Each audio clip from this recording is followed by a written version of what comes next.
ತಿರುಪತಿ ಶ್ರೀನಿವಾಸ ಕುಬೇರನ ಹತ್ರ ತಮ್ಮ ಮದುವೆಗೆ 14 ಲಕ್ಷ ರಾಮಮುದ್ರ ವರಹಗಳನ್ನ ಸಾಲವಾಗಿ ತಗೊಂಡಿದ್ರಂತೆ. ನಿಜವಾಗ್ಲೂ ತಿರುಪತಿ ಬಾಲಾಜಿ ಅಷ್ಟೊಂದು ಸಾಲ ತಗೊಂಡಿದ್ರ? ಇದಕ್ಕೆ ಒಂದು ಪ್ರೂಫ್ ಇದೆ. ಶ್ರೀನಿವಾಸ ಪದ್ಮಾವತಿ ಅಮ್ಮನವರನ್ನ ಮದ್ವೆ ಆಗಕ್ಕೆ ಕುಬೇರನ ಹತ್ರ ಸಾಲ ಕೇಳಕ್ ಹೋದಾಗ ಕುಬೇರ ಏನ್ ದಾಖಲೆ ಇದೆ ನಿಮ್ಮ ಹತ್ರ ಅಂತ ಕೇಳ್ತಾರೆ.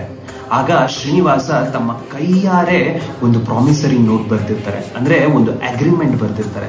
ಆ ಅಗ್ರಿಮೆಂಟ್ ಈಗಲೂ ಕೂಡ ತಿರುಮಲದ ವರಹಸ್ವಾಮಿ ದೇವಸ್ಥಾನದಲ್ಲಿ ಅವರ ಪೀಠದ ಕೆಳಗಡೆ ಇದೆ. ಹಾಗಾದ್ರೆ ಆ ಅಗ್ರಿಮೆಂಟ್ ಅಲ್ಲಿ ಏನಿತ್ತು?